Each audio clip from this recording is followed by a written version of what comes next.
Hoy tengo un invitado con una historia de vida llena de altibajos, desafíos y resiliencia. Desde una infancia marcada por la sobreprotección y el sentimiento de abandono, hasta una juventud en la que enfrentó bullying, crisis familiares y la soledad de la migración. A lo largo de su vida ha tenido que reconstruirse una y otra vez, enfrentando pérdidas, cambios inesperados y momentos de gran incertidumbre. Pero lo más impresionante es cómo, a pesar de todo, sigue de pie, buscando su propio camino y construyendo su futuro. Hoy nos comparte su historia, su aprendizaje y cómo ha logrado encontrar cierta estabilidad después de tanto caos. Bienvenido al podcast del Pozo al Cielo. Hola Aaron, muchas gracias por estar aquí. Hola Martín, muchas gracias por invitarme. Y sobre todo agradecerte porque sé que no es fácil ponerte aquí delante de las cámaras y dentro de las redes sociales a contar tu vida. Bueno, sí, a ver, me parece que es lo más, como no es la posición más cómoda para nadie, pero realmente he visto tu programa tal y me encanta. Entonces, para mí es un honor que me hayas invitado. Además, cuando me contaste tu historia, sabía que tu historia podía ayudar a muchas personas que se puedan sentir reflejadas con sobre todo el tener que salir de donde saliste, de Venezuela, pasar por otros países hasta llegar a España. Entonces vamos a empezar, si quieres, como empiezan todas las historias y vamos a empezar por el principio. Háblame de tu infancia un poco. Vale, bueno, en principio vengo de una familia de clase media, una familia numerosa prácticamente. Mi papá, mi mamá, tengo 4 hermanos. Yo soy el menor de toda mi familia. No de mi núcleo familiar en sí, sino de toda la generación como tal. Con decirte que de mis primos, incluso el que creo que me lleva menos años, son 5 o 4 años. Realmente tuve una infancia, te puedo decir, muy, muy feliz. Porque mi mamá dejó incluso de trabajar para cuidarme, para estar conmigo. Ella siempre dice para ser mamá porque, bueno, tenía que trabajar. Tengo muchos hermanos y demás. Al tener 3 hermanas, un hermano, siempre estaba acompañado en casa en sí. Siempre me estaban cuidando, al punto de que mi hermana, la mayor de todos, es como una mamá para mí. Incluso en Venezuela tú a la gente mayor tú le pides la bendición y a ella yo se la pido. Pero hasta por defecto a hoy día, a mis 26 años. De verdad que yo creo que lo que más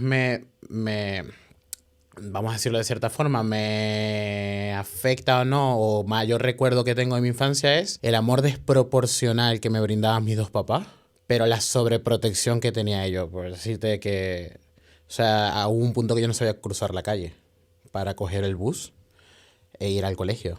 ¿Por qué crees que es eso? Es decir, ¿te sobreprotegían demasiado y tenías un amor tan extenso? O sea, digamos que quererte tanto fue malo. No, a ver, yo pienso que el quererme tanto, a lo mejor no tenía al principio unas herramientas que otras personas sí, pero porque, bueno, mis papás sí de verdad me cuidaban de todo, en el ámbito emocional, físico, intelectual. O sea, me trataban de proteger de todo y cada una de las cosas que me pudieran hacer daño. Y en principio, si te digo, estaba como en esa burbuja, ¿sabes? De no me va a pasar nada jamás, al punto de mis padres siempre fueron Superman, como hasta cuando yo pasé a la adolescencia, para mí seguían siendo que todo lo pueden, ¿sabes? Mis papás y mis hermanos, realmente, pues siempre me estaban cuidando también. Entonces digamos que de pequeño, por la educación que te estaban dando tus padres, no eras capaz de hacer las cosas solos sin pedirle permiso a tus padres o sin que ellos te ayudaran. Siempre tenía que tener permiso a mis padres. ¿Y eso hasta qué edad fue? Bueno, a gusto de ellos, como hasta los 17 años. 18 años. A mi gusto ya, o sea, incluso tuve una época de rebeldía como a los 14, 15. Ya es que o sea, quería que me dejara literalmente en paz, ¿sabes? O sea, ya no quería que eso continuase así. Incluso llegaba al punto de que como era el menor de toda mi familia, a veces mis primos no me invitaban a lo que hacían, o siempre tenía que ser un permiso de mi mamá, o siempre era un conflicto porque quería hacer X cosa y yo sentía, ya sabes, la edad difícil de 14, 17, no me entienden, y me dio esta rebeldía por ahí. Y era, no voy a hacer lo que tú digas. O sea, Vale. me puse en una posición de, no voy a hacer lo que tú digas así tengas la razón. ¿Y qué cosas hacías para demostrar esa rebeldía? Por ejemplo, a veces decía que iba a un sitio y iba al otro. O me castigaban y me daba igual, ¿sabes? Y era muy de confrontación, ¿ok? Yo Una mácula que he tenido en mi vida, mis papás, o principalmente mi mamá, es muy el problema al frente. Y te le enfrentas. Y a todo y hasta el final, ¿ok? Yo me levanté en ello y yo era hasta el final a pelear con ellos. Y me ponía de tú a tú, incluso algo que mis hermanos me criticaban mucho, que era que jamás le habían faltado el respeto a mis padres como yo lo he hecho. Y lo digo abiertamente, o sea, le faltaba mucho el respeto en razón de esa rebeldía que me ponía de tú a tú. Así me amenazaran, así supiera que me iban a matar después. Iba viento en contra. O sea, y sinceramente eso lo llevé al ámbito laboral, ahora de grande. En el colegio me pasaba mucho. Con las relaciones con mis hermanos me pasaba mucho. Hasta incluso lo que no entendía, yo lo respondía de esa forma. No lo entiendo, pues lo enfrento. Enfrentarlo lo hacías de manera agresiva. Sí. Levantaba mucho la voz, incluso llegaste a tener violencia física. A ver, contra ellos no, pero sí te puedo decir contra mí mismo. O sea, incluso mi hermana, la que es muy, yo soy muy pegado con ella, porque de mi familia al ser tan menor, o sea, mis hermanos me llevan 16 años, 14 años, 10 años, 8 años, me llevan mucho de edad. Entonces se fueron yendo de la casa, cada uno con su historia distinta. Y mi hermana, la que estuvo más tiempo conmigo, ella hasta me llamaba la atención porque yo me veía a veces en la necesidad de golpear la pared, golpear cosas, gritar o agarrar la almohada y gritar hasta que, ¿sabes? Hasta que me cansara o hasta que me hiciera daño. Entonces fue una época realmente complicada. Vale, ¿tus hermanos son todos hermanos? Quiero decir, ¿hay alguno fuera del matrimonio, alguna cosa de estas? A ver, nosotros somos los que en Venezuela se diría como familias compuestas, tipo los tuyos, los míos, los nuestros. Ah, amigo. Mi papá tiene una hija que vive actualmente en Italia, por ejemplo. Ella es una hija con una pareja, expareja de mi papá. Y mi mamá tiene 3 hijos de una expareja de ella y yo soy entre ellos dos. Vale, ¿y eso cómo te afecta eso? A ver, ¿O realmente, cómo lo vives? a ver, realmente yo siempre me levanté que ellos son mis hermanos. Yo sé, o sea, actualmente tengo conciencia que son medios hermanos, todos, pero nunca hubo ese distintivo. Son mis hermanos y ya tengo 3 hermanas y un hermano mayor. Y que bueno, yo he vivido con todos prácticamente, menos con Angie, que bueno, ella es mi hermana la de Italia, y con ella no he vivido. Jamás. Estuve un tiempo, como unos 6 meses, creo. Estaba muy niño, como cuando tenía 6, 7 años en Italia, que pidieron permiso en el colegio y demás. Fuimos a Italia y volvimos y ese fue como que el máximo tiempo que he estado con ella. Pero el resto no. Tengo Vale, 11 años que no entonces la veo. pasaste de tu adolescencia, ¿no? Por esos berrinches, por decirlo de alguna manera. ¿Y los estudios qué tal? A ver, yo en principio en la primaria yo era un estudiante regular. Era un niño muy pasional. Tenía una pasión todos los días. Un día quería dibujar, otro día quería cantar, otro día quería escribir. Cuando aprendí a leer, yo aprendí a leer incluso tarde. Me recuerdo que era un problema, porque en Venezuela tú tienes que aprender en leer en sí o llegar más o menos sabiendo leer al primero de primaria. Primer año de primaria. Yo tuve ese problema, después salieron unas cosas, me daban como al psicólogo y tal, aprendí a leer y después no quería dejar de leer. Y eso lo traigo a colación porque a partir de ahí fue como, y fui teniendo la actitud de apasionarme por las cosas. ¿Sabes? En principio la lectura, y mis papás me inculcaron mucho el hecho de hacer eso. Pero de ahí, te digo que tenía 2 realidades, una realidad en mi casa y una realidad en el colegio. Por ejemplo, en el colegio yo sufría de bullying desde primaria. Bullying que iba de... Creo que es mejor el bullying físico que el que yo sufría. Porque todo el tiempo era insulto, burlas, canalladas de niño, porque hay canalladas de niño, pero era muy complicado. Yo venía con unos amigos que venían desde el preescolar, que al día de hoy son mis amigos y tal. Pero el hecho de conocer a alguien más y decir es mi amigo me costó mucho. O sea, siempre fui víctima de eso, al punto de que habían profesores que se prestaban para ese tipo de cosas. Te digo, mi profesora de primer grado, yo el día de hoy recuerdo cosas que hacía y yo la quería muchísimo de niño. Y veía, a ver, se comportó muy mal con un niño de 6 años, de 5 o 6 años. Mi profesora de quinto grado incluso me tenía rabia por ser gordo. Al punto que una vez mi papá hizo un trabajo mío de matemáticas, que mi papá es ingeniero, y ella me se lo puso mal. Como, o sea, mis padres fueron al colegio y todo. O sea, te hacían bullying hasta los profesores. O sea, no te diría que todos, porque sería absurdo el decirlo, pero sí te puedo decir que sufrí como ese maltrato de parte de un docente, de cómo te pones así con un niño, ¿sabes? Y yo realmente era un niño muy alegre, era un niño que siempre quería salir. Yo iba a las Olimpiadas Matemáticas y la profesora me empezó a decir, y quedaba así, de segundo grado, tercer grado. Me lo creo porque vi los diplomas. Y este hombre me decía, es que tú eres malo para esto. Y eso me empezó a afectar al punto de que yo no superé las matemáticas y todo lo que tenga que ver con números, realmente yo procuro rechazar al día de hoy. Siempre. Vale, dos cosas. Una, ¿cómo superaste el bullying? Mira, realmente yo creo que el bullying yo lo superé cuando salí del bachillerato. En Venezuela tú normalmente estudias con las mismas personas. ¿Se puede decir que superaste el bullying porque dejaste de estar con esas personas? A ver, mi salón... ¿Nunca llegaste a enfrentar ese bullying, a esas personas que te hacían bullying? A ver, sí, pero era en vano. Porque cuando estudias con 42 personas, 38 personas, ¿ok? Yo no digo que yo fuese perfecto. Incluso cuando tenía 14, 15 años, yo empecé a hacer cosas malas. Porque, bueno, mis papás también se estaban como en un proceso, muy intentando separarse. Ellos están juntos, pero tenían sus problemas ahí. Me estaba afectando.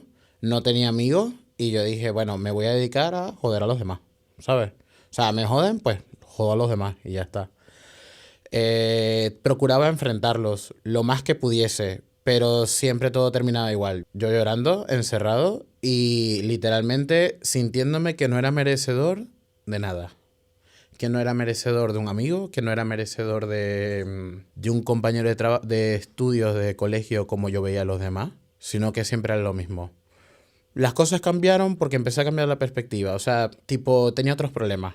Tenía otros problemas que mis compañeros no tenían. Mi papá es expatriado, él tuvo que irse a Perú a trabajar. Tenía una posición económica allá ahí súper buena. Mi mamá iba y venía, estaba con mi hermana. Después luego va a Colombia. En Colombia tenía una muy buena posición. Pero como empecé a estar tanto tiempo solo y ser tan independiente, o sea, empecé a tener otros problemas. Y me dejó de afectar por eso, pero no porque lo resolviera. Creo que me dejó de afectar porque simplemente tenía otras prioridades y me sentía de otras maneras. Entonces, estabas bajo el yugo de tus padres, que eran bastante sobreprotectores, pero tu padre empieza a trabajar en Perú, Colombia, y entonces ya ahí tus padres ya no son tan protectores contigo, ¿no? Bueno, porque no pueden. Y ahí, claro, porque no pueden. Y entonces ya empieza un poco el bullying y las confrontaciones en el colegio, ¿no? A ver, sí, pero el bullying está desde antes. O sea, yo tenía problemas en el colegio, yo sé que desde segundo grado. ¿Cómo te ayudaban tus padres con eso? A ver, lo que pasa es que mis padres, yo te soy sincero, yo no les quería decir mucho porque, o sea, en Venezuela uno crece en la cultura del bullying. Tú tienes que aguantar y tú te tienes que saber defender. Y realmente no es que mis padres no me den las armas para defenderme, es que ellos siempre me inculcaron que yo podía confiar en ellos para decirles los problemas. Pero si yo lo acusaba y iba alguien al colegio, pues me la iba a pasar peor. Claro, porque es lo del típico de ser el chivato, ¿no? Ujú. Y como te digo, mis padres son hasta el final. Entonces ellos hasta el final iban a hacer para que no me hicieran nada. O sea, lo de la profesora que me empezó a poner malas notas, eso sí se lo dije. Y hubo un muchacho que al día de hoy, o sea, te digo que hasta me revisa las redes sociales y yo lo tengo bloqueado de todos lados y lo sigue revisando, ¿sabes? O sea, desde sexto grado no me dejaba en paz. Y que tuve que casi que amenazarlo con matarlo en el último año de bachillerato porque no me dejaba en paz. Entonces ya ese sí se lo dije a mis papás y fueron hasta el final. Al punto de que teníamos hasta una orden del Ministerio de Educación que no nos acercáramos, ¿sabes? O sea, es un poco de eso, ¿sabes? Vale, y otra cosa que me llama la atención, porque lo trabajo mucho con las personas que necesitan mi ayuda, y es el tema de las creencias limitantes, ¿no? De cómo nos imponen las creencias limitantes desde que somos pequeños. Y es curioso que un profesor, en este caso profesora, ¿no?, fuese la que te metiera esa creencia limitante de que eres malo en matemáticas, de que no se te van a dar bien las matemáticas. Sí, y lo peor es que yo me lo creía. Claro, porque eres pequeño, o sea, ese es el problema de las creencias limitantes, que somos pequeños, somos personas que estamos aprendiendo y vemos a nuestros padres y a las personas mayores como autoridad y como que todo lo que nos dicen es por nuestro bien. O sea, si a ti tu padre te dice que hagas algo, vas a pensar que lo hace desde su corazón y desde la bondad. Y cuando vas a un profesor, a un colegio, y ese profesor, que es una persona que se tiene que encargar de enseñarte, de educarte, de motivarte, de prepararte para el futuro, si ya te está diciendo que eres malo en matemáticas, te lo crees, ¿no? Y esto lo vi una vez en un vídeo, no me acuerdo de quién era, pero decía, si tú a un niño pequeño le dices que los Reyes Magos existen, se lo creen, Pues tú imagínate si le dices que es malo en matemáticas. Se lo cree para siempre. Sí, por más que yo te digo que mi papá mi mamá se ofuscaba. O sea, en verdad ella no sabía moderar me da rabia que le hagan esto, ¿sabes? Eso ella no lo podía controlar. Mi papá se hacía muchísimo esfuerzo en decirme, tú eres malo en matemáticas porque quieres ser malo en matemáticas, porque tú eres muy bueno. Claro, porque me veía, yo me ponía a pintar y pintaba increíble. Me podía dibujar, dibujaba increíble. Me ponía a hacer cualquier cosa y lo hacía. ¿Sabes? Desde niño. Con decirte, yo aprendí a cocinar. La forma de enseñarme a mi mamá fue, tú te pones al lado y tienes que aprender viendo. Y cuando llegó la necesidad de yo saber cocinar, porque bueno, mi tía que era como mi abuela, como una mamá, o sea, era más abuela que mi abuela, ella le dio cáncer. Mi familia, el cáncer es un espectro un poco repetitivo. Se llevó a una persona muy querida, ¿no? Sí. O sea, al día de hoy decirte que me afecta. Y han pasado 13 años, ¿sabes? Entonces cuando ella empezó a trabajar para, bueno, pues, costearlo del tema del cáncer y tal. O sea, el primer día que a mi mamá se le olvidó cómo hacer comida, yo me la puse a hacer. O sea, a ese punto de independencia, a ese punto de hacer las cosas, pero sí me afectó mucho. Y en la ESO no pude con las matemáticas. Y en bachillerato tampoco pude con las matemáticas. O sea, fue un tema, menos en química, fue un tema que me afectó a tal nivel de que en la universidad, cuando vi materias de matemáticas, me dio estrés. Y yo fui uno de los mejores promedios de mi universidad. Y no sentía que en ninguna materia me presentaba algún tipo de conflicto. Hasta que vi tributario, por ejemplo, que me costó mucho, pero es por ese tema. Pues muchas gracias a la profesora por haberle metido esa creencia limitante. Buen trabajo. Vale, sigamos hablando. Entonces ya pasaste a bachillerato y ¿qué hiciste después de bachillerato? A ver, después de bachillerato, yo dije, para mí esto es un nuevo empezar. No me va a pasar lo mismo que en el bachillerato. Me voy a alejar de tantas personas tóxicas que hay. Pero fue un nuevo empezar con un inicio agrio, porque por la situación del país, en Venezuela para nadie es un secreto, la situación del país era muy grave y el declive empezó como en el 2010-2011 y ya en el 2013, cuando Chávez gana de nuevo las elecciones, muere y luego en el 2014 empiezan las protestas.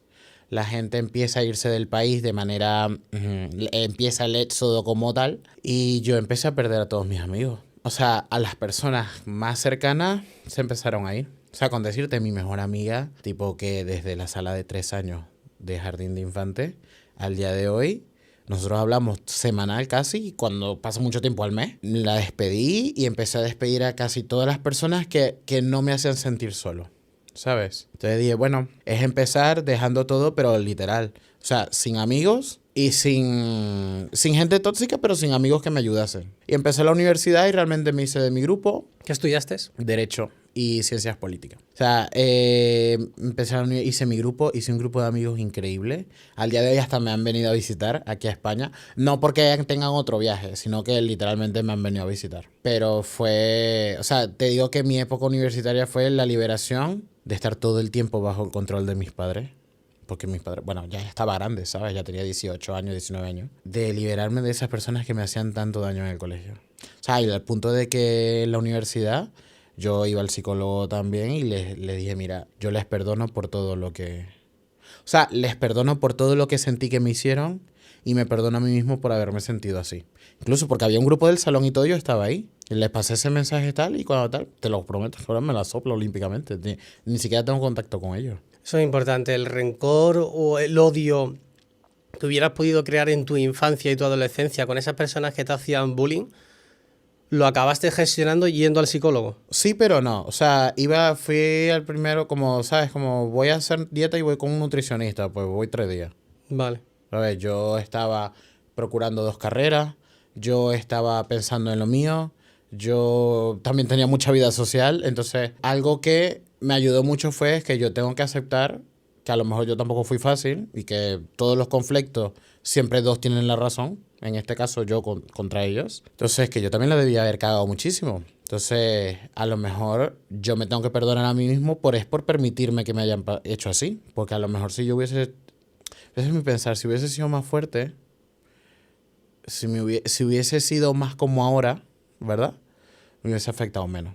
hubiese permitido que me hicieran tanto daño. O sea, te lo digo que llegué a tener hasta pensamientos feos contra mi vida, o sea, feos que me sentía súper mal. Pero claro, cuando tú tienes problemas de autoestima, normal, te sientes solo, normal, llegas al colegio a hacer una tarea, de, por ejemplo, de castellano y literatura, es hacer una obra, y la obra la organizan el Jorobado de Notre Dame y a ti te ponen Guasimodo y te dicen ahí así por todo el año, pues yo no sé cómo hacen los demás, pero yo no veo cómo no llenarte de rencor por eso, ¿sabes? Al punto que me estaba enfermando. O sea, el rencor, la rabia, la furia, o sea, te lo prometo que hasta yo llegué al punto de agarrar donde se sientan los pupitres y tirarlos, ¿sabes? Contra el suelo, porque es que no aguantaba más.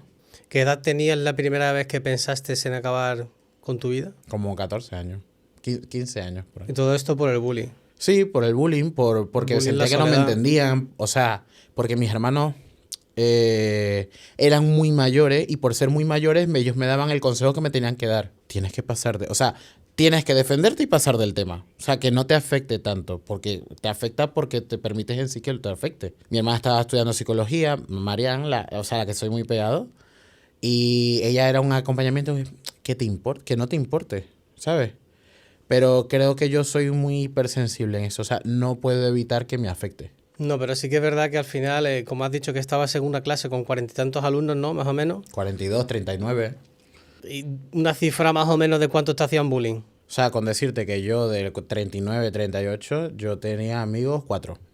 Y el resto eran bullying. 4, 5, 6, el resto era bullying, otros eran cómplices por omisión. Claro, entonces... ¿Sabes? O sea, otros simplemente se la pelaban y la oportunidad que tenían de reírse pues se reían, pero no lo buscaban tampoco. Claro, o sea, entonces la cosa es cómo te defiendes del bullying cuando son 30 personas las que te hacen bullying y eres tú solo. O cuando son 30, ponte que no son 30 personas, ponte que son 10, pero que hay otras 29 que lo omiten y que la oportunidad que tienen de reírse y de meter de tal también la cogen. Eso es un poco, y eso es un poco reflejo de la sociedad, ¿no? Yo siempre decía con mis amigos y mis compañeros, no, si no lo veo, no va conmigo, ¿sabes? Si no lo veo y no me meto, a mí no me importa y eso no va conmigo. Entonces, es un poco reflejo de la sociedad de, bueno, como no va conmigo, pues no me importa. Y al final también tienes la culpa de haber permitido eso, ¿no? Y luego, bueno, terminaste en la universidad y ¿qué hiciste?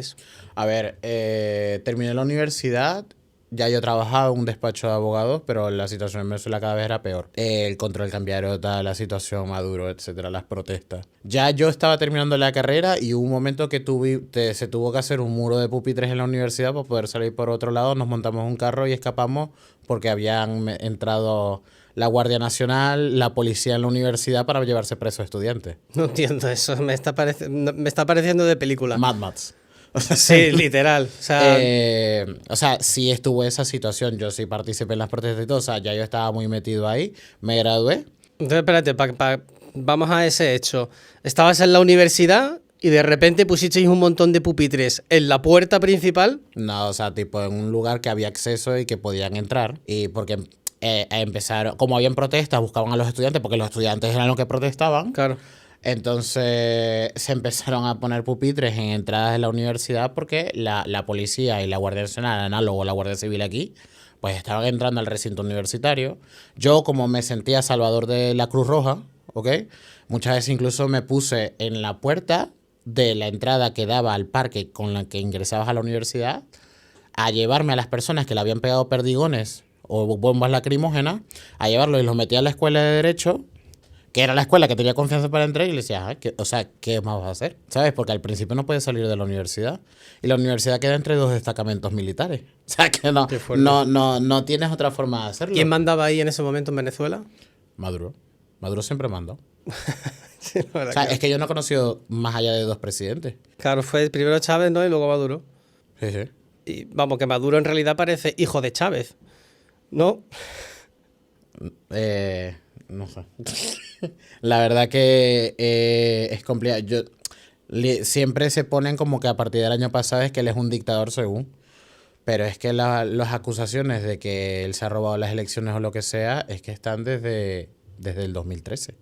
Desde el 2014, ¿sabes?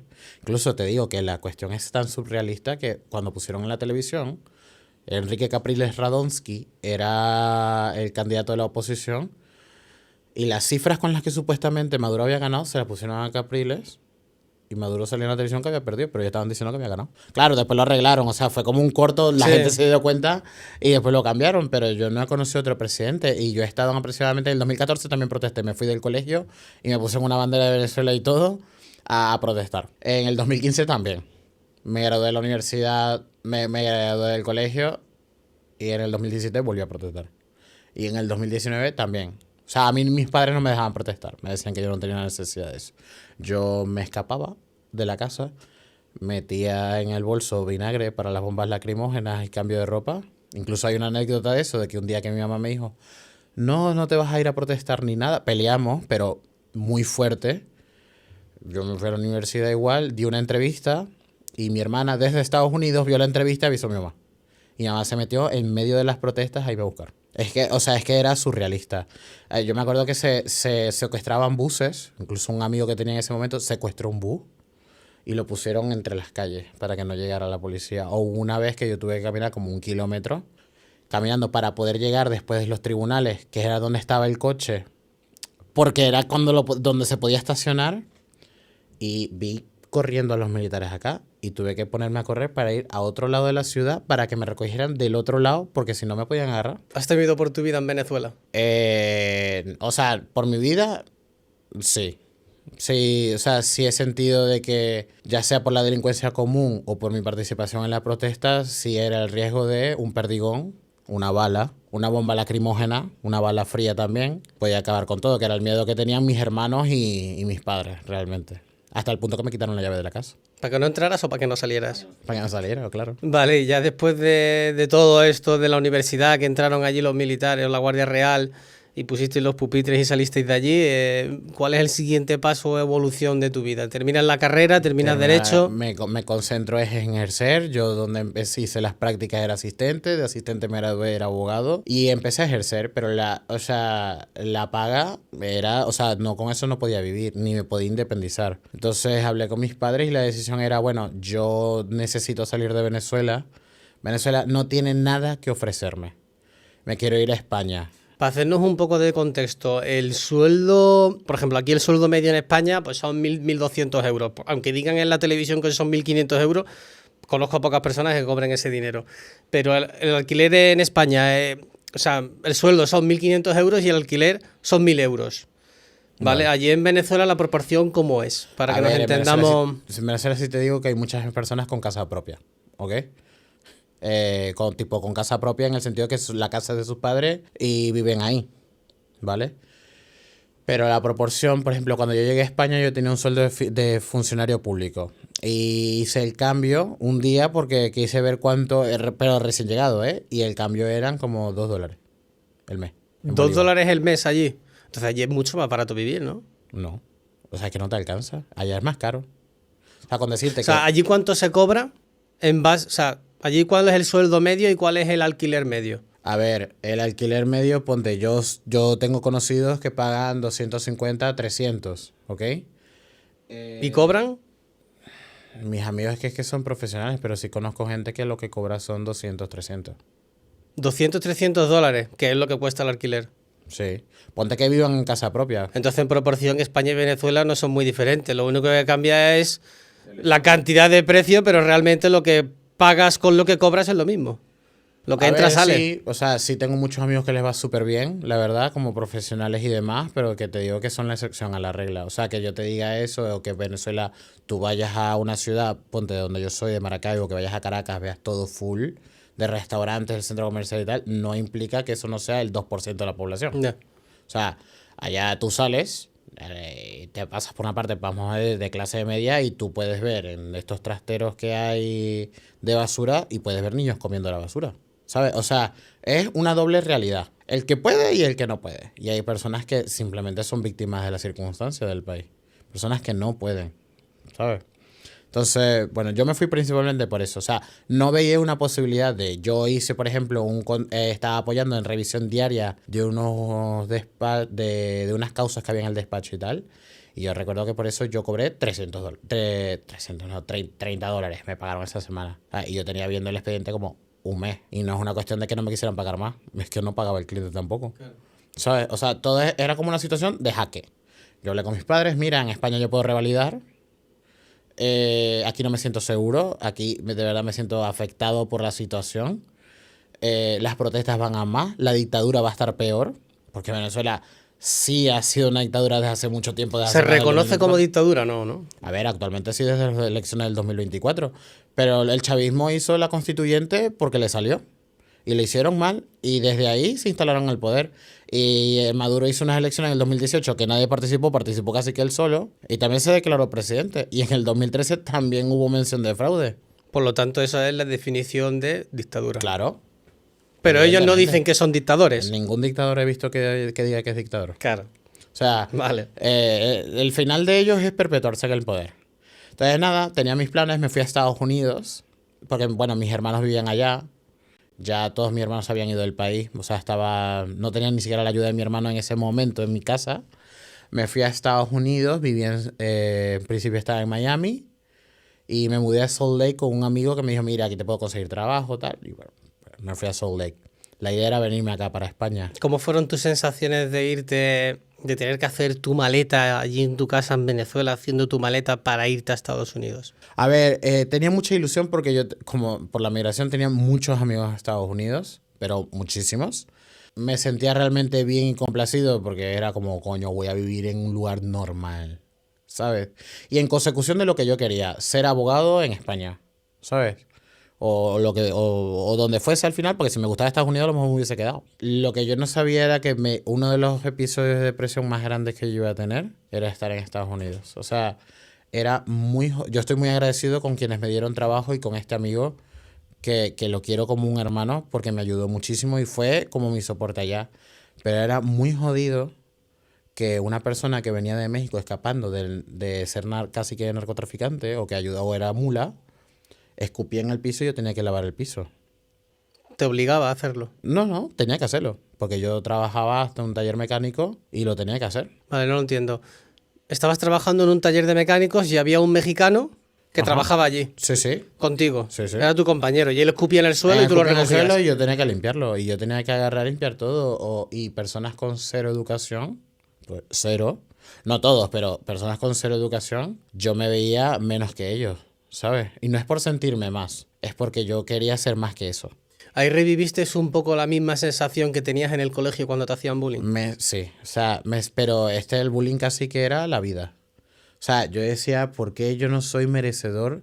Y me afectaba, ¿por qué hay personas que lo tienen tan fácil y yo no soy merecedor de más? O sea, ¿por qué no me merezco las facilidades que tienen los demás? ¿Por qué todo me tiene que costar tanto? Y al punto que yo te llegué al punto de llorar casi que todos los días. Llamaba a una amiga y me decían, o sea, devuélvete para Maracaibo si estás así. Es que no es normal.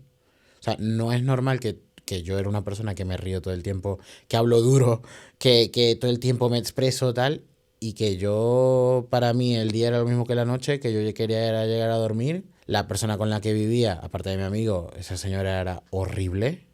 O sea, hacía maldades, estaba pendiente de lo que uno decía, entraba a mi cuarto a registrar mis cosas, ¿sabes? O sea, de verdad que fue una época para mí espantosa. O sea, espantosa no en cuanto que no estaba al final pasándola complicada en consecución de mis sueños. Espantosa en que esa transición de verdad la sentí mal. ¿Cómo cambiaste ese diálogo interno de no soy merecedor de estar bien, de rodearme de personas buenas? ¿Cómo cambiaste ese diálogo interno? Que todo va a cambiar. Que este es el proceso por el cual tengo que pasar. Que si las otras personas lo tienen más fácil, pues... Ole, ¿sabes? Que a pesar de que uno tenga que respirar y decir, no es justo. O sea, no es justo en sí con la vida. Hasta el punto de que tuve una fractura hasta con Dios, ¿sabes? O sea, peleadísimo. Y dije, bueno, tampoco logro nada estando así. Y de cierta forma me sentía responsable de mis padres y de verdad que mi dolor o que ellos sepan que yo estaba mal, ellos no podían evitar angustiarse. Y eso a mí me angustiaba. Entonces entraba como en un bucle, ¿sabes? Y dije, pero también tengo que poner de mi parte. Agarré tal, logré, me fui a Venezuela de nuevo a esperar para ver si podía ingresar aquí a España. Entonces, perdóname, Te fuiste a Estados Unidos, lo pasaste mal allí con esa mujer que incluso te registraba tu habitación, el otro que te escupía en el suelo, y te vuelves a Venezuela. Sí, sí, me vuelvo a Venezuela porque, bueno, ¿Cómo fue eso para ti? liberador. Tener que volver fue liberador. Sí. O sea, te fuiste porque estabas mal en la situación en Venezuela, te vas a Estados Unidos creyendo que ibas a estar mejor y estás peor. A ver, no me fui creyendo que iba a estar mejor. Yo me fui a Estados Unidos sabiendo de que a lo mejor era el medio para un fin, pero que no la iba a pasar mal, porque iba a estar rodeado de gente que quería, iba a estar rodeado de muchos amigos, que muchos amigos los tenía cerca. Sí aproveché la oportunidad para ver a muchas personas que tenía ansias de ver, pero te digo, el momento de los momentos más tristes de tu vida fueron esos 6 meses que estuve en Estados Unidos la primera vez. 3 meses. 6. 6. Me fui después a Venezuela. Yo me había ganado incluso una beca en el ISDE para hacer un máster de abogacía internacional. No lo pude hacer porque llegó el COVID. ¿Ok? Con el COVID yo me tuve que hacer cargo prácticamente de mis padres, porque todos coincidimos en Venezuela en ese momento. Y el aislamiento. ¿Cómo te hiciste cargo de tus padres? Tipo trabajando, o sea, lo que podía, y los ahorros que me pude traer de Estados Unidos, que eran para lo que sea, para venirme para acá o lo que sea, pues ponerlos para la casa porque nadie sabía qué iba a pasar. Y hasta cuándo íbamos a tener la pandemia. Los ahorros se acabaron, ¿ok? Por una razón u otra, porque al final si no estás produciendo eso se va a acabar en algún momento. Éramos 3, yo me puse a trabajar en una ONG que ha sido mi peor experiencia laboral, incluso con un jefe exageradamente abusador, al punto de que venía de un jefe increíble, o sea, que al día de hoy es como un papá para mí, que vive aquí en España también. Pero este jefe, ¿sabes? Al punto de hacerme llorar diario. O sea, que trabajar en una ONG ha sido de las peores experiencias. La peor. La peor experiencia es trabajar en una ONG. Prefiero trabajar otra vez en el taller mecánico de Estados Unidos que volver a trabajar para esa persona que fue hasta mi profesor de la universidad. ¿Qué ONG es? No, o sea, no te podría decir cuál es, pero te puedo decir que era una ONG que era para defender los derechos de los universitarios, que está liderada pues por profesores que violan derechos de los universitarios, por ejemplo, faltándoles el respeto, por ejemplo, inventándose notas a la buena de Dios, haciendo que estudiantes le hagan los trabajos de investigación. Por ejemplo, te digo, yo una vez con artículos aislados tuve que ponerme a hacer un artículo científico y mandarlo a una universidad de aquí a España, pues me mandaron a hacer, y eso no estaba mi nombre por ningún lado. Una vez participé hasta en un libro y no me pusieron mi nombre tampoco. O sea, que se aprovechaban, ¿no? Se Eran aprovechan como de cualquier estudiante. sanguijuelas que te sacaban la sangre y la hacían suya, ¿no? Yo necesitaba trabajo, ¿sabes? A mí no me importaba ya el mérito. Yo necesitaba trabajo porque tenía que estar en mi casa y ver qué hacer y vivir. Yo necesito en mi vida ocio, ¿sabes? O sea, también hay que vivir, y eso es salud mental. O sea, eso lo tengo clarísimo.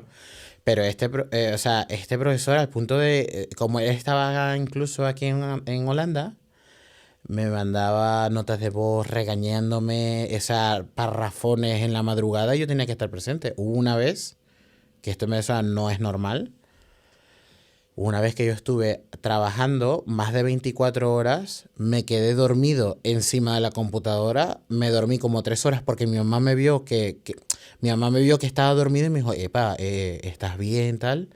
Y cuando me desperté vi el teléfono, eran llamadas, regaños, o sea, imagínate que me pasaba notas de voz orinando, es que era hasta desagradable y yo no sé para qué me pasaba notas de voz orinando, realmente.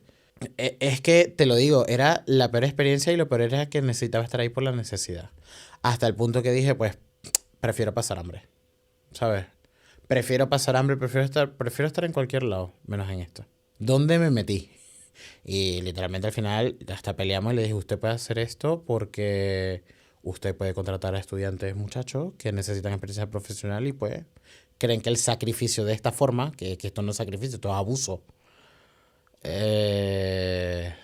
uno lo tiene que hacer para ganarse la vida, y no es así. Eso es muy típico en Venezuela. Bueno, desde luego aquí en España muchas veces sí que lo es. Pero en Venezuela es muy típico que las personas que ofrecen trabajo se aprovechan de la necesidad de las personas que necesitan trabajo. Mira, te soy sincero, yo tuve tan buenos jefes en Venezuela.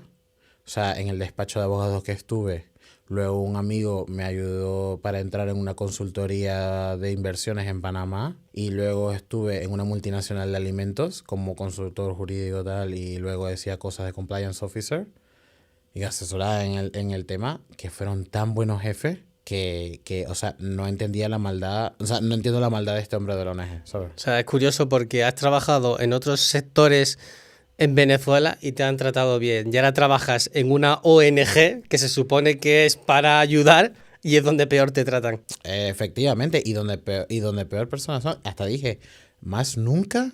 Y me he negado a oportunidades profesionales, incluso aquí en España, y dije, más nunca vuelvo a trabajar para una ONG. Sí llegué a trabajar para el gobierno de Guaidó en algo que era más o menos lo mismo, pero ya era como coordinador regional de la Comisión Presidencial del Interinato para protección de los derechos humanos y atención a las víctimas, ¿ok? Era para personas detenidas de manera arbitraria por el Servicio de Inteligencia Nacional o por la Guardia Nacional, etcétera.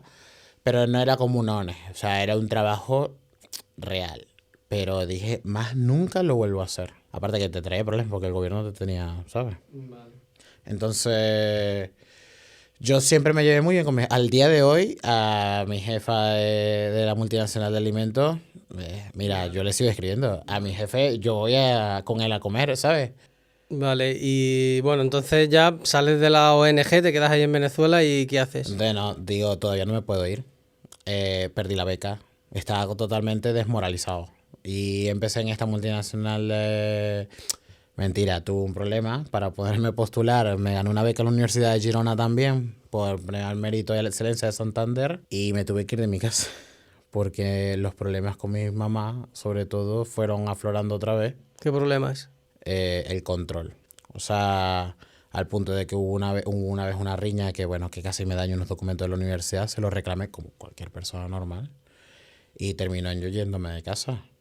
Y literalmente la conversación que tuve con mi papá en ese momento, porque mi papá cuando mi mamá y yo peleábamos ya era algo del día a día, él simplemente ese día se fue y cuando él llegó yo le dije, mira, yo prefiero ser un buen hijo de lejos a ser un buen hijo por bajarte la cabeza y no le voy a bajar la cabeza a nadie. Y me fui y estuve lejos de Curioso mi porque casa. antes estábamos hablando de que cuando eras en tu infancia tu madre te sobreprotegía mucho, luego en tu adolescencia no te sobreprotegía, como tú has dicho antes, porque no podía, porque estaba trabajando, y cuando volvió a poder, lo hizo. Sí, pero ya no es un tema de sobreprotección, es un tema de control. Y a un muchacho de 20 años. Es que de la sobreprotección al control solo hay un paso. Entonces, no digo que vaya a ser con mala intención tal, pero a ver, que yo entiendo que ella es así, que su crianza fue así. Al punto de que mi abuela es así y pretende hasta incluso controlarme a mis 26 años, ¿sabes? Entonces, fue un tema complicado porque me fui de la casa de cabezota. Me voy de casa y así tenga que dormir debajo de un puente. Literalmente no tenía dónde vivir. Yo hice la maleta y me fui. ¿Dónde te fuiste? Me fui a la casa de uno de mis mejores amigos. Le dije, necesito, por favor, que me dejéis por lo menos dormir y tal. Y yo pocas veces he llorado tanto. O sea, porque yo no decía, me fui de casa, estoy molesto con mi mamá, tal. No, yo decía, le estoy haciendo un daño a mis padres. Sentí que mis hermanos me dejaron de hablar porque ellos no estaban de acuerdo con que me fuera de la casa. Todos ellos se fueron. Pero yo ¿Y no estaba de cómo acuerdo gestionaste todas esas emociones? Yo lo que le pedí a mi amigo es que me dejara solo un momento. O sea, déjame ¿Te quedabas solo. solo y qué hacías? Necesito pensar. Al punto, mira, no me quería bañar, no quería comer. Mi amigo fue muy atento. Incluso teníamos un chiste casi que el esposo. Porque me pagó la cuenta del teléfono. Me daba comida, me la llevaba a la casa. Porque yo estaba durmiendo en su casa y él se fue a dormir a la que su tía, ¿sabes? Me quedaba con él, hablaba conmigo, estaba pendiente. Me tocaba la puerta y me, ¿estáis bien? Yo lo que quería era soledad. Y dije, bueno, yo tengo que resolver esto con cabeza fría. ¿Sabes? Yo por lo menos tengo este trabajo, lo voy a intentar resolver. Y me fui a la casa de una amiga. Mis padres luego me dijeron que se iban a ir a Estados Unidos definitivamente. Y yo me fui a la casa. Porque, ¿sabes? Yo tenía claro a dónde iba a ir yo. Y yo no los quería dejar. O sea, quería despedirme de ellos. Porque yo voy al otro lado del charco. Luego, bueno, las cosas me sentía súper solo, pero liberado en casa. O sea, era como no tengo el problema latente del control otra vez. ¿sabes? Se fueron los extraños tal, pero, ¿sabes? Muchachos que lo dejan solo. Ya yo estaba liberado, quiero hacer fiesta todos los días en la casa. Pero me empecé a sentir como solo.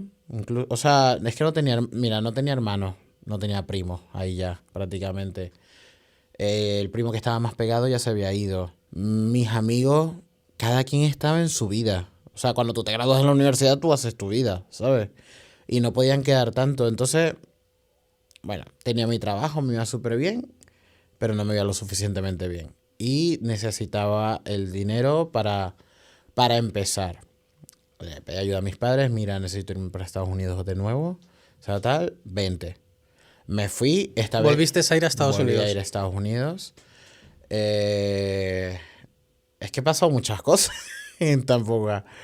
Volví a ir a Estados Unidos. No me quedé con mi hermana, me quedé con mis padres porque ellos vivían allá en Utah. Porque ellos también tenían muchos conocidos en Utah.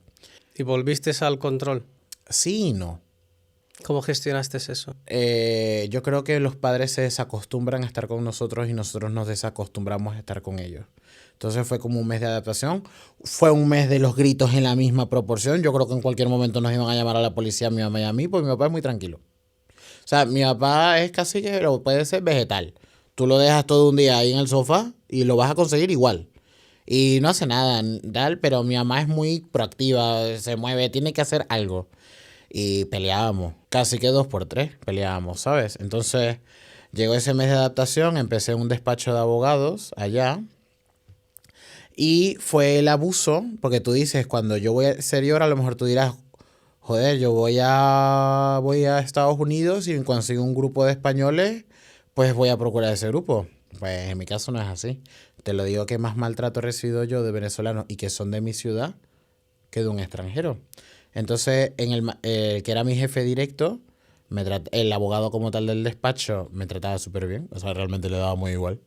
Entonces, trabajabas en Estados Unidos en un despacho de En un abogados. despacho de abogados como Y eran asistente legal. venezolanos. Y eran muchos venezolanos y el director del despacho era mexicano. Y te trataban mal. Una de las que era ahí, sí, pero horrible al punto de que era un acoso. O sea, era un sinfín de comentarios, de púas, de sisa, ¿sabes? Y bueno, me salió una oportunidad aquí en España y pues me vine. Y, o sea, dije, no, no voy a dejar de ser feliz por esto, ¿sabes? Hablé con mis padres me apoyan, sí, dale, vamos. Y me fui a Venezuela de nuevo, estuve en Maracaibo un mes y me tenía que venir a España el 24 de septiembre. Y pasó, o sea, la época más, si te digo, como más fea, más allá del bullying que recibí en el colegio y demás, de mi vida. A mí no me dejaron venirme a España en el aeropuerto. Como que no te dejaron Me venir a España. denegaron, me anularon mi pasaporte los funcionarios del SAIME, ¿Los funcionarios del SAIME quiénes son? el Servicio de Extranjería, de Migración, Identificación y Extranjería en Venezuela. Me dijeron de que mi pasaporte era muy antiguo como para tener esa prórroga tal, que son inventos del gobierno. Una prórroga es como tu pasaporte se venció, te doy una prórroga, pero te la estampo. No te doy un pasaporte nuevo. Entonces, ¿el gobierno de Venezuela intenta evitar que la gente se vaya? Sí. A mí jamás me habían registrado tanto. O sea, al final para ellos no es beneficioso que la gente se vaya, ¿sabes? Entonces, me vi yo en Caracas solo, con mi sueño roto, sin expectativas. O sea, es muy triste que lo único que yo tenía en ese momento era dinero. Pero llorando, tirado en el aeropuerto, porque de paso tenía los mensajes de mis amigos diciendo, estoy muy orgulloso de ti, ya te vas a venir. Mis mejores amigos que venían acá, vivían aquí, me decían, qué bien que ya vas a estar aquí en España, tal. Pues me intenté ir del país como 4 veces. Era el chiste de, Yaron se va a ir, ¿sabes? Por fin. Y llamé a una amiga que vivía en Caracas y le dije, ¿sabes qué me pasó esto?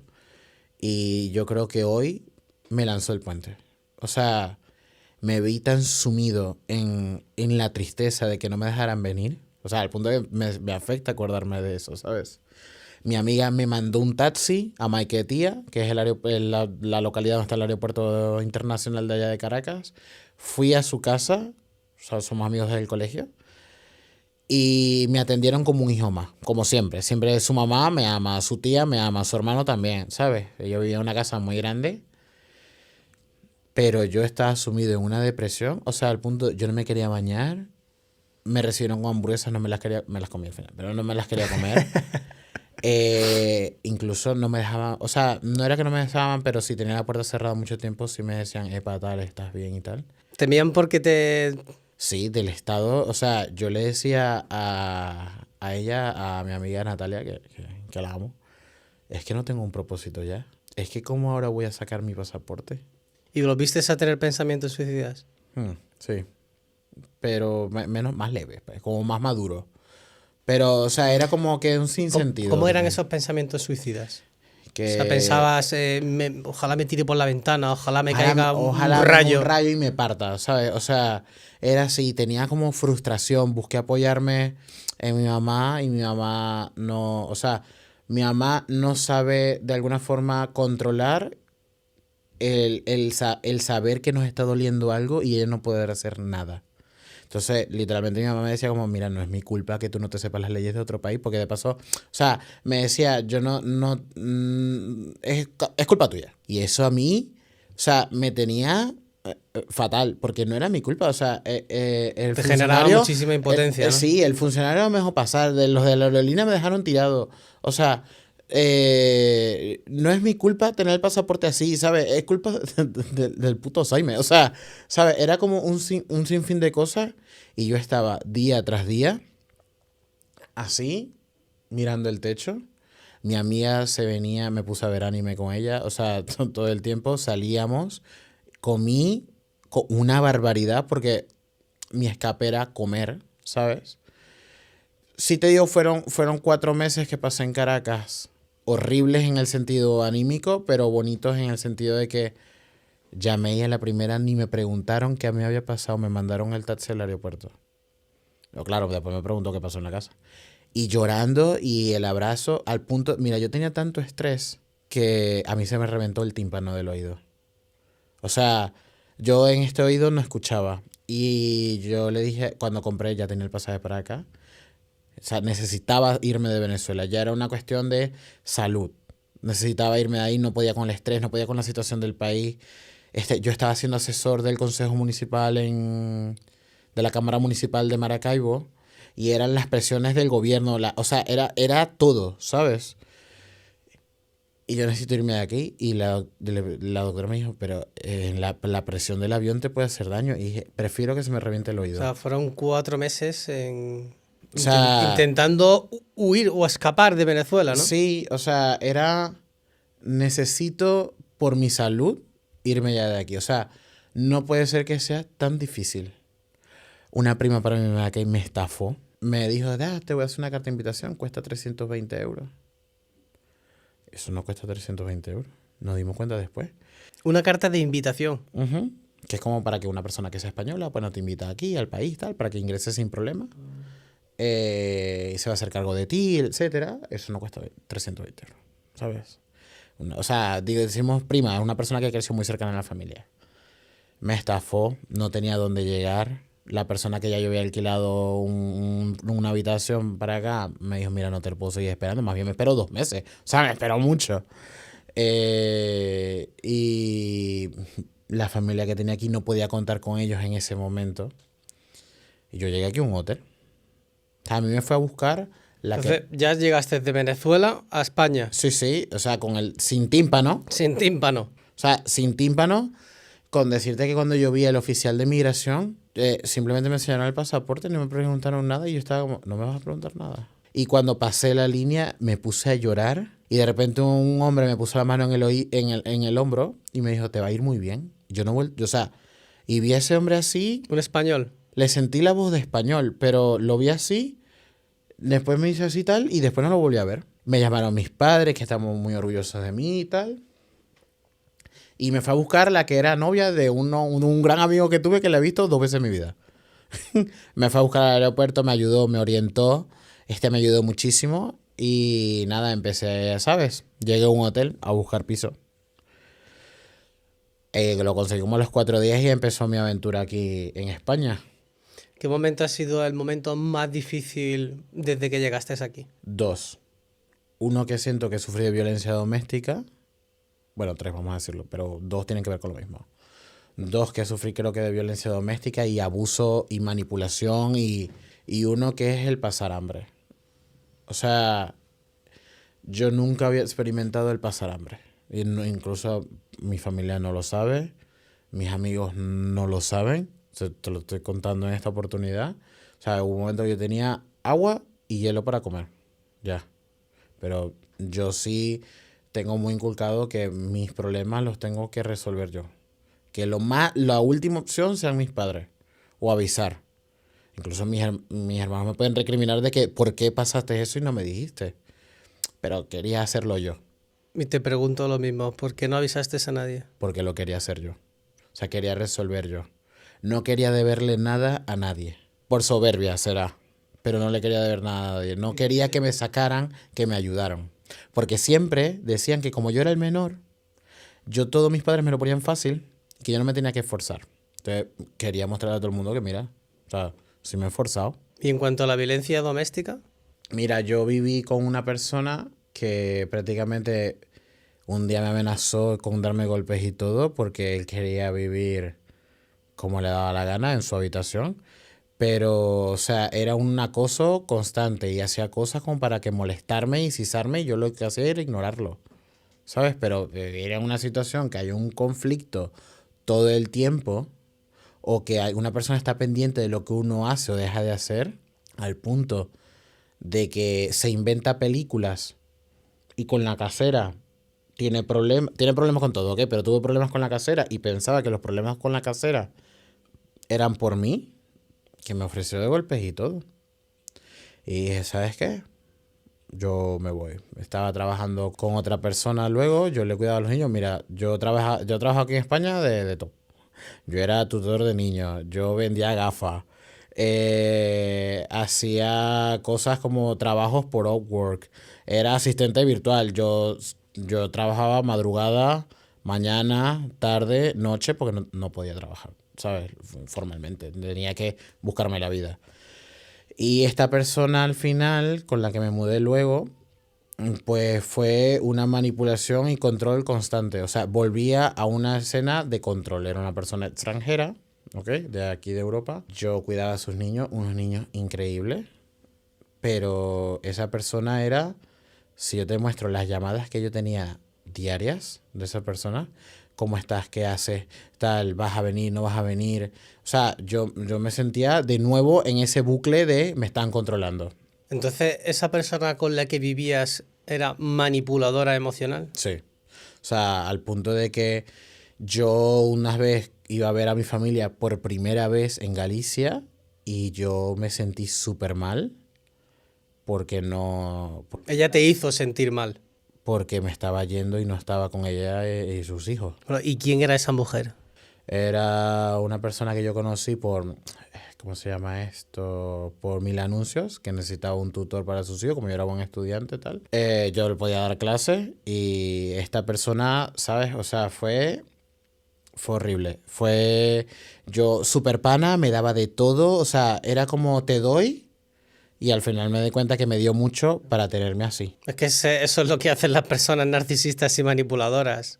Entonces, y que yo le tenía que deber algo, ¿sabes? O a un punto que me lo estaba creyendo y se lo expresé una vez y hasta me admitió, mira, no, o sea, tú lo que haces por mis hijos, eso vale, eso cuenta, tal. Ella tenía a veces problemas para pagarme y lo que me dice, mira, la solución es, tú puedes venir a vivir a mi casa, a mí me conviene porque estás más tiempo con mis hijos. Me llevaba increíble con sus hijos, ¿sabes? Son dos niños espectaculares. Pero, por ejemplo, cuando iba a Galicia, me sentí horrible. Y eso que yo hasta le limpié la casa y todo antes de irme para que tuvieran la casa limpia y demás. Y yo me fui, que fueron 15 días. Cuando me fui a Barcelona a ver a mi mejor amigo tal, me debía dinero y no me lo pago al final. O sea, yo fui a Barcelona a la buena de Dios. ¿Nunca te acabó pagando ese dinero? Sí. ¿Y cómo gestionaste? O sea, cuando te diste cuenta de que te estaba manipulando emocionalmente, ¿cómo lo gestionaste? No me di cuenta hasta que ya era muy tarde, ¿sabes? Porque después empecé a trabajar. O sea, hubo un momento que empecé a trabajar. Y le dije, mira, voy a empezar a trabajar, no voy a estar tanto tiempo, pero él no que pueda seguir ayudando, ayudaba. A pesar de que diga que no, ayudaba. Porque le atendía a los niños, atendía a la casa, estaba pendiente ¿sabes? Pagaba cosas si necesitaba que las pagara. O sea, yo aportaba en la medida que pudiese, porque yo no, yo sí creo que el muerto y el arrimado hiede a los 3 días. O sea, ¿Eso siempre qué hay que dar. significa? Bueno, es mejor deber dinero que un favor, que deber un favor. Yo empecé a trabajar en una aseguradora, en el mismo sector donde estaba trabajando, estaba súper feliz y los problemas, o sea, esa persona pretendía que yo trabajaba en Tres Cantos y ¿Cuánto estaba, tiempo, perdón, cuánto tiempo pasa desde que llegas a Venezuela, pasas por el trabajo de esta mujer que te manipula emocionalmente y te vas a trabajar a la aseguradora? mira, yo empecé a trabajar con ella a principios de febrero, ¿ok? Y yo me mudé con ella en julio de En ese febrero de año, 2000, 23. 2023. Vale. Y yo me mudé con ella a vivir en julio, el 1 de julio. Y yo empecé a trabajar con la aseguradora en septiembre. Pero prácticamente desde febrero yo estaba todo el tiempo con los niños. O sea, te digo que yo los iba a buscar al colegio, yo iba a las reuniones de padres y todo a veces. O sea, en el colegio me conocían. Porque al final yo los atendía, pues, bueno, su mamá tiene que trabajar Sí. por ellos, ¿sabes? O sea, cuando empecé a trabajar en esta empresa, imagínate, yo estaba por el centro de Madrid y tenía que ir a Tres Cantos. Me paraba a las 5 de la mañana para ir al trabajo. ¿Qué distancia hay? Porque en tiempo, en tren o... A ver, yo tenía que coger 2 líneas de metro y un Renfe, ¿Cuánto tiempo tardabas de ir desde tu casa hasta el trabajo? como 45 o 50 minutos. Y de ahí caminar 15 minutos hasta la oficina porque es un parque empresarial. O sea, y es un pueblo al final, no hay muchos contactos, ni taxi, ni bus, tal. Y devolverme el mismo trayecto, yo llegaba como a las 8 y ya pretendía que yo a las 8 me pusiera con las tareas hasta que fuesen las 12 y al día siguiente, ¿sabes? O sea, es que era muy heavy. Cuando me intentaba quejar o algo, había un problema. Yo una vez salí con mis amigos, con mi primer grupo de amigos de aquí de españoles, y nos fuimos a la Warner. Y yo, pues en la Warner no agarras el teléfono, lo metes en el casillero y ya está. Y cuando yo cogí el teléfono tenía llamadas, mensajes, tal. O sea, era como, es peor que mi mamá. O sea, me empezaba a molestar. Ella empezó a pensar de que yo fingía que dormía, porque cuando llegaba ella de madrugada, quería ponerse a hablar conmigo. Yo tenía que trabajar. Y a lo mejor en la madrugada no quiero hablar. A ver, un día a la semana sí, pero no todos los días. Entonces ya era, si no le daba la atención, era un tema asfixiante, ¿me entiendes? Y eran respuestas de como violencia, o sea, el lenguaje corporal violento. Me sentía mal, ¿me entiendes? O sea, era un sabotaje emocional horrible hasta que un día, que te puedo decir que me marcó, un día iba llegando del trabajo, me llama la niña, mira, tal, que si vas a salir, o era viernes, si vas a salir con tus amigos, porque para que yo pueda salir con los míos, porque mi hermano alguien lo tiene de cuidar, y yo, sí, sí, yo me quedo, perfecto. Yo agarro, subo, pongo para hacerle la comida al niño de una vez, y me siento en el sofá así, dejo el teléfono en la mesa y empieza a sonar el teléfono. Ella me calculaba la hora en que más o menos yo llegaba para llamar y hablar conmigo. Bastante calculadora, ¿no? Eh. Y yo les contesto, o sea, dígame, hola tal, dígame, cariño, ¿te estoy molestando? No. O sea, inmediatamente fue con esa prepotencia tal y digo, no, voy llegando del trabajo, estoy un poco cansado. Le hago una mención de que ya al niño le estoy haciendo como la comida tal. Eh, y me dice, es que siento que te estoy molestando hace mucho tiempo tal. Me empieza a gritar y a mí algo que me sulfura es que me griten, porque aguanté mucho grito, ¿sabes? Y ya en otro país a esta edad no lo voy a aguantar. Y le digo, a ver, que usted no me grite ni me alce la voz. Total. Entonces me dice como que, bueno, tú estás en mi casa y yo te puedo decir, y si estás con mis hijos más, y yo te puedo gritar como yo quiera. Y le digo, a ver, si usted me va a gritar porque yo estoy en su casa, pues eso se resuelve muy fácil. Pues hoy me voy. Colgué. Me llamó 47 veces. Yo contesto. Pues yo ya estaba arreglando todas mis cosas. Porque decidido si te soy, prefiero dormir en el templo de Debo. ¿Sabes?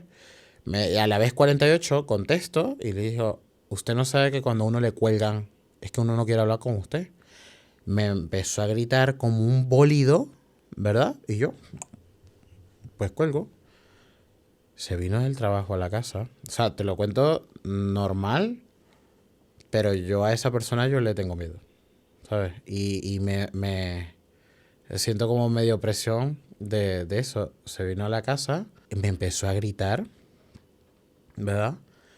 Me empezó a hablar en dialecto, un dialecto que entendía, porque en el roce obviamente aprendes el vocabulario y tal.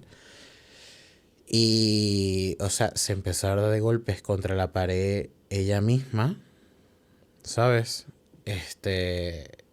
Y agarró una silla, la reventó contra el piso, le daba de patadas a la mesa, rompió parte de la mesa, rompió 2 sillas, gritaba de golpes, le daba golpes a la pared, le daba patadas a la pared. Entonces yo estaba realmente muy asustado porque pensaba, mientras que estaba arreglando mi maleta, me estaba gritando en el oído.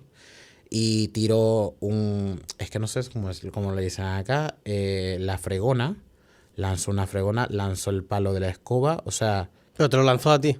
no me lo pegó. Yo no voy a lo mejor lo lanzó por liberar su ira, ¿sabes? Para mí eso tuvo un episodio psicótico, pero me sentí, o sea, con tanto temor que yo dije, yo voy a pensar en frío. Yo soy una persona que soy inmigrante, tal, estoy bien, tal, tengo todo al día.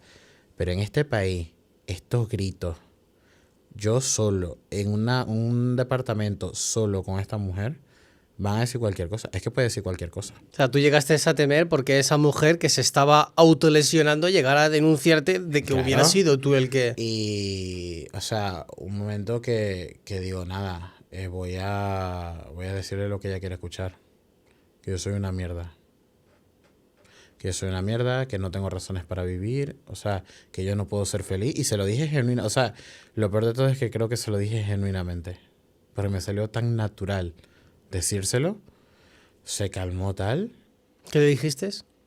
que yo era una mierda, que si ella me quería ver feliz yo no podía hacerlo, porque yo en verdad no tenía una razón para ser feliz. O sea, En realidad hubo momentos en tu vida en los que pensaste eso, ciertamente. entonces, se calmó todo. Luego siguió peleando, pero absurdamente me quitó la portátil que tenía ella me había dado, me la quitó. Me lanzó mi maleta por las escaleras y mis cosas. Y abajo, menos mal, que se grabó que se dio de golpes contra el ascensor y contra los buzones. Ella seguía golpeándose contra sitios. Sí, o sea, que te digo que para mí eso era un episodio psicótico. ¿Por qué crees que ella hacía eso? ¿Qué traumas tenía ella? No sé. O sea, no sé y no quisiera tipo entrar en eso de que no sé por qué fue de esa forma. Ella era madre soltera, ¿no? Por lo que entiendo. Al punto yo llamé a mis amigos y tipo les conté y les decía, estoy sumamente mal. O sea, tengo miedo, tal, ¿sabes? O sea, y aquí estoy solo, ¿sabes? Y me acuerdo que ellos me dijeron, ¿qué vas a hacer y vaina? Y yo digo, bueno, yo me voy a regresar y cualquier cosa me voy a un Airbnb y tal. Y cuando me regreso veo que no, o sea, las cosas están tan álgidas que prácticamente no me podía ir. O sea, si por cualquier cosa me podían denunciar. O sea, yo tenía que ser inteligente. Yo a la semana siguiente me fui. Esperé el día que ya no estuviera en casa para irme. Yo incluso le dije, mire, perdóneme, soy una mierda, el culpable soy yo, ¿sabes? Y hasta si es que yo no me acuerdo tal, es que me nublo, es que cuando me molesto así me nublo por completo, o sea, y yo dije, a ver, si es que no se acuerda, a mí me hubiesen podido matar ahí y a punta de no acordarse, ya está. O sea, ahí es cuando de verdad yo dije, yo estoy en esta situación que me tengo que ir, ¿sabes? Y agarré y me fui y al punto tuve que... ¿A quién bloquean del correo electrónico? Que tuve que estar bloquear del correo electrónico. ¿Sabes? No cambié el número porque tengo todas las cosas de ese número, pero hasta eso lo iba a cambiar. Entonces, de verdad que fue una situación sumamente... Eso es lo peor que te ha pasado aquí en España. Sí, porque, o sea, pasé un tiempo de sentirme como una mierda. Me sentía acosado con la presión, con control, con unas responsabilidades que no me correspondían. Me marcó tanto de que al día de hoy, o sea, yo le tengo miedo a esta persona y que una vez hace poco escuché su voz que estaba caminando y me quedé paralizado porque es que dije, es que esto es el colmo. ¿Y cómo superas eso hoy en día? ¿Eso cómo te afecta? Que no confío menos en las personas. ¿sabes? O sea, no, ya no voy así de buenas a primeras, siempre todos tienen la oportunidad, pero de verdad lo de ella es que ya no es un tema hasta que me traumó, es que tengo miedo de ella al día de hoy y hay partes que yo no paso de Madrid, por si acaso. Por si te la encuentras a ella. Joder, qué fuerte. ¿Qué edad tenía ella? Entrabas de los 40. Vale, entonces recapitulemos.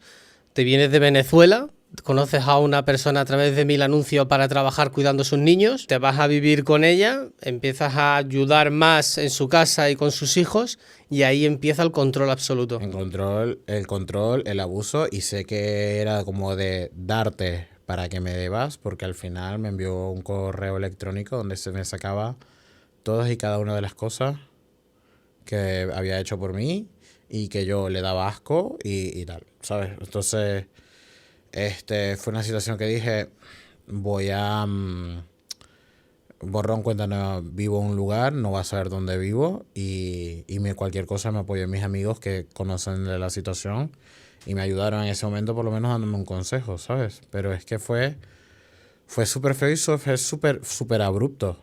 Yo de verdad pensé que me iba a golpear ese día o que me iba a denunciar o lo que sea y como la denuncié, pues me arruina la vida aquí. Es que lo más típico es que se autolesionen y luego le echen la culpa.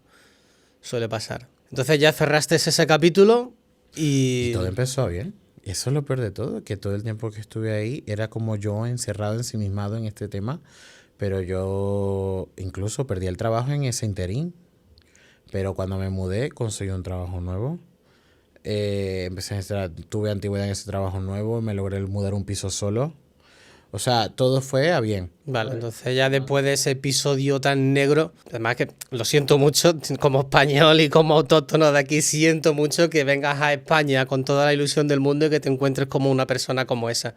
Y espero que después de cerrar ese capítulo, ¿cómo fue tu vida? ¿Fue a mejor ya? Fue a mejor, o sea, te digo que uno siempre como inmigrante es una herida que eso no sana. Porque uno extraña donde uno es. Y a la gente y los recuerdos. Pero es como una lucha del día a día de que estoy al 90% siempre. Porque siempre hay un 10% que está en Venezuela. ¿Sabes? Pero yo agradezco mucho la vida que tengo acá.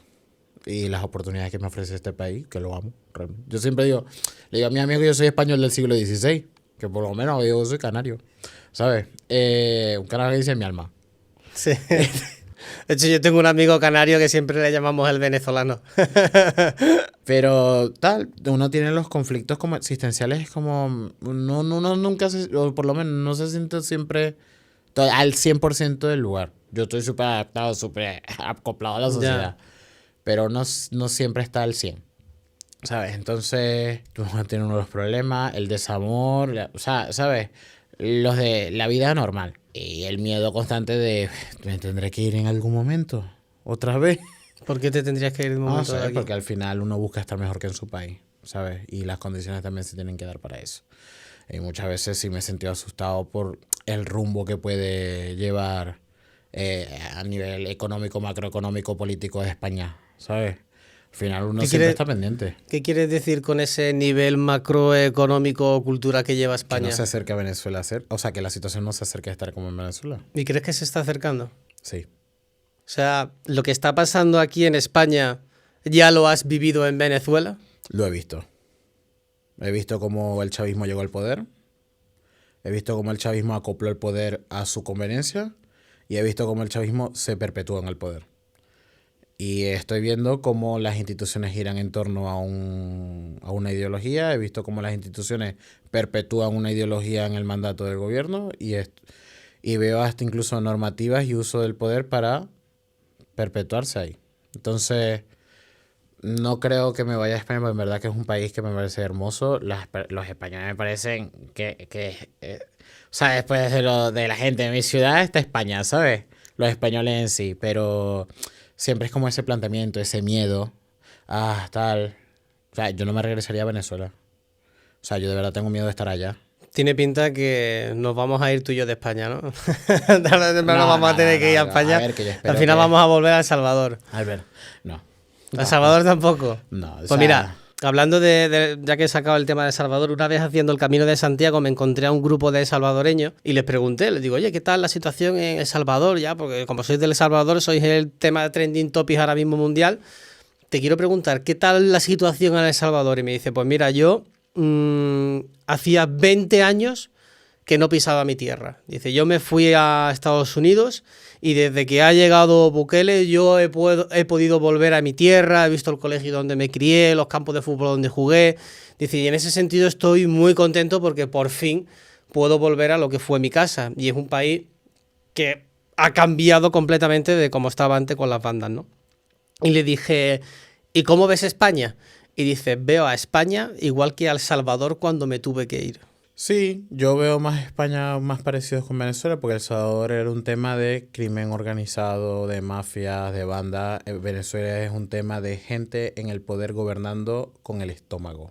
Pero al final lo del Con Salvador, lo del tema de las bandas y tal, es algo que permite el gobierno. Si el gobierno pone mano dura, ahí no hay. De hecho, Pero o sea, yo lo veo que yo no te puedo decir mucho del tema del Salvador y creo que sería irresponsable de mi parte decirlo, pues no lo he estudiado muy a fondo. O sea, sería súper irresponsable. Yo te puedo decir de que yo en Venezuela vi cómo era este tema de gente que no era nadie y que buscaba perpetuarse porque sabe que después de ser gobierno no va a ser nadie aún. Va a seguir siendo nadie. Entonces, ¿qué es preocupante? Sí, que no entiendo cómo no se preocupan por... O sea, no entiendo cómo siguen votando por ese tipo de ideología, porque si te puedo... O sea, puedo decir, Venezuela estuvo antes en la cúspide, hasta que llegó este tipo de dirigentes negativos, y siempre decían, es que Venezuela no es Cuba. hasta que lo fue. Hasta que lo fue. Eso lo estoy escuchando ya ahora en España. España no es Venezuela. Que la izquierda española es distinta. Ya. Sí, me imagino. O te dicen, que Argentina no era Venezuela. Y mira Argentina. O sea, muchos argentinos, que estar o no de acuerdo con mi ley no implica el hecho de que yo sí conozco muchos argentinos que dijeron, no, es que en Argentina decían es que Venezuela no es Argentina, con los Kirchner, ¿sabes? Y aquí yo escucho mucho que dicen que Venezuela no es España y Argentina. Y yo, España no es Venezuela y Argentina. Y yo, Ya. vamos a ver, el siguiente debe ser Portugal. Bueno. O sea, ¿sabes? Y ya después de toda tu historia, después de haber superado la migración, el haber superado el control, la manipulación, ¿cuál es el siguiente paso que quieres dar en tu vida? Mira, realmente el siguiente paso que quiero dar en mi vida es estar conforme conmigo mismo, no ser tan duro conmigo mismo. ¿Qué te falta para hacer eso? Aceptarme. Aceptar que las cosas me pueden ir complicadas y que eso no implica nada de mí, ni tener mi destino a estar complicado. Aceptar de que cada quien tiene sus circunstancias y que por más me hubiese querido vivir en un país normal, tengo que aceptar que crecí en uno y nací en uno anormal. Que la dificultad al parecer viene con la nacionalidad, ¿sabes? O sea, simplemente aceptar esas cosas, aceptar de que el amor va y viene y de que te puedes enamorar otra vez, porque yo hasta por el tema de la situación de me voy, no me voy, me negué absolutamente al amor, porque dije, si me enamoro de alguien soy muy capaz de quedarme, entonces no me voy a quedar. Y mejorar yo en cuanto a mi racionalización de las cosas, el no ser tan pasional, el no ir hasta lo último, porque el ir hasta lo último implica perder muchas cosas también. Y eso, o sea, crecer, ser mejor de lo que está en mi país, que ese es yo creo que el plus máximo, pero buscarlo, no conformarme, pero no conformarme de verdad. O sea, no permitir que me pasen por encima, pero sí procurar estar en un ambiente que a lo mejor eso no pasa. Porque creo que a veces por miedo a no conseguir algo nos estancamos en lo que ya tenemos. Y si yo si me conformara con eso, pues me hubiese quedado en Venezuela, ¿sabes? O sea, hay un techo y yo quiero sobrepasar ese techo. Y yo me quiero comer España. Y yo quiero ser un venezolano de orgullo y quiero ser un español de orgullo, ¿sabes? Y si el día de mañana me voy a Tailandia, pues quiero ser un tailandés de orgullo, ¿sabes? O sea, quiero superarme en ese sentido, aprender a estar conmigo mismo, que creo que es no aprender a estar solo, yo sé estar solo. Es aprender a tolerar mi dificultad. Te quiero hacer una pregunta. Tú que vienes de allí de Venezuela y estás aquí desde hace relativamente poco, ¿España es racista? A ver, te digo que yo jamás me he sentido discriminado como tal. En sí, porque yo soy muy orgulloso de ser latino. O sea, también a lo mejor me han discriminado y no me he dado cuenta. No me parece que hay nada más bonito que ser latinoamericano y sobre todo venezolano y sobre todo de mi ciudad.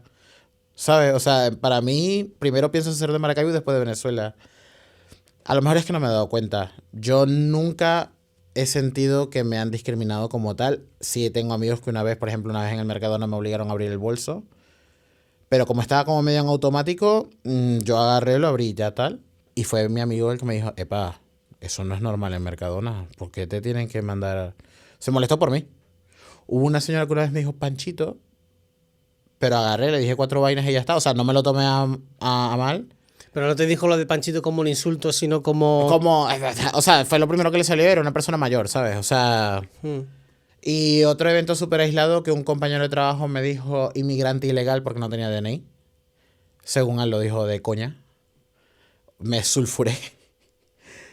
Pero son eventos súper aislados y no es que he conocido a 3 españoles. Es que mi entorno está lleno de españoles. Entonces, más bien yo lo veo como una civilización, vamos a decir, europea, exageradamente abierta a lo distinto, a lo exótico, a personas que no vienen de este sitio, sobre todo Madrid. Mira, es que normalmente las personas cuando queremos o quieren hacerle daño a alguien, usan lo que tienen, no por discriminación, sino ¿con qué me puedo meter contigo? ¿Con qué te puedo hacer daño? Como hacía esta mujer. Si ella me decía, es que tú de aquí no tienes a nadie. Claro, no, es que eres un inmigrante de mierda. Pues ya está, y con eso te pueden hacer sentir mal. Es que es así.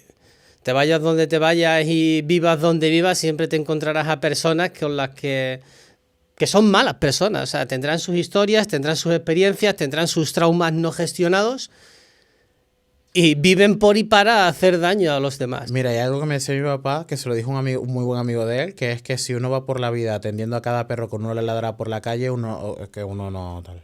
No sabe. Y realmente, a mí, que me discriminen, me la sopla. O sea, vale. Yo estoy tan orgulloso de ser de donde soy y que me ha dado las herramientas también para enfrentar, porque si te digo que por ser de Venezuela, de Maracaibo sobre todo, que sí creo que tengo muchas herramientas más que los demás para enfrentarme a la vida. Bueno, además, el que rompió la brecha viniendo a España fue Carlos Bautes, o sea que ya te dejó el camino, ¿no? Un ídolo, Carlos Bautes. Yo de pequeño quería ser como Carlos Bautes. ¿Sí? Sí. De hecho, hubo una época en la que me dejé el pelito largo y me creía él, ¿sabes? Pero bueno, ya bromas aparte. Para ir terminando, Aarón, ¿qué consejo le darías a una persona que esté pasando más o menos por tu misma situación o que quiera venir a España? Le diría que siempre va a sentir ese 10% que le falta, pero que se compensa tanto con un 90%, que el sentirse, que no tiene que estar al 100%, que el sueño está ahí y que España sea más fácil o más difícil. Bueno, vamos a decir España, en cualquier lado. Que sea más fácil o más difícil no depende de él. Depende de cómo se juegue esa oportunidad. Que disfrute, que se dé la oportunidad, que no sea duro consigo mismo. Y sobre todo que se fije aparte de ser organizado, que se fije una meta y que disfrute del trayecto y que se permita vivir y que abrace la tristeza y que abrace el dolor y que abrace el no estar con sus padres o con su hermano o su sobrino. Tengo 6. O sea, son varios. O con sus sobrinos, o que no les puede escribir, o que sus sobrinos no son muy apegados a él porque no tiene ese trato, ese roce. Que disfrute de ese proceso que después, o sea, cuando uno ve desde arriba, es increíble. Yo al día de hoy, mira, me veo con un contrato indefinido en un despacho de abogados, con un grupo de amigos tan grande como el que podía tener en Venezuela y amigos, no es que conocidos panas, no, amigos de verdad. He tenido la oportunidad de enamorarme aquí y de desamorarme lamentablemente, recientemente incluso, pero ha sido tan bonito enamorarme aquí, y el irme de fiesta, y el irme de vacaciones, y planificar vacaciones con amigos, y planificar vacaciones con familia. El poder tener a mi abuela aquí, después de 4 años sin verla, por la gracia de Dios, de cuántas veces voy a tener esta oportunidad de ver a mi abuela, de nuevo, viva. ¿sabes? Y de decirle, esta es mi casa. Y a mis tíos, y a mi tía, y a mis primos. O sea, decirle a mis amigos, quédate aquí. A ver, yo vivo en una casa súper pequeña, pero cualquier cosa, yo duermo en el sofá, duermo Pero en mi es cama. tuya. Pero es mía, es mi espacio. Entonces, cuando yo yo vivo cerca del M30, y cuando yo me levanto, veo el ventanal, yo digo, pues qué arrecho, ¿no? Qué arrecha es la vida, ¿no? De 3 países distintos, tal. Fui a Chile, fui a Colombia, tal, y ahora, o sea, yo lo que pienso es, pues, homologar mi título, continuar con mi proceso aquí, enamorarme, tener familia, y que no le pido nada más, y tampoco es que estoy tan lejos. Vale. Pues nada, Aarón, tío, muchísimas gracias por habernos contado esto. Yo creo que va a inspirar a muchas personas y sobre todo que sigas adelante, que hablando contigo me doy cuenta de que eres un luchador. No es fácil venirse de Venezuela aquí y acabar como estás. Y de nuevamente agradecerte el que hayas venido aquí a contarnos la historia delante de las cámaras. No, más bien, muchísimas gracias a ti, y bueno, espero que todas las personas encuentren su camino o por lo menos encuentren las herramientas para buscar su camino como yo creo que las tengo para que busco el mío, ¿sabes? Después de todo lo vivido, nos queda claro que la vida no es lineal y que aunque el camino esté lleno de desafíos, siempre hay una forma de seguir adelante. Aarón nos lo ha demostrado. Nuestra historia no la define lo que hemos sufrido, sino cómo decidimos enfrentar cada obstáculo. ¿Y tú?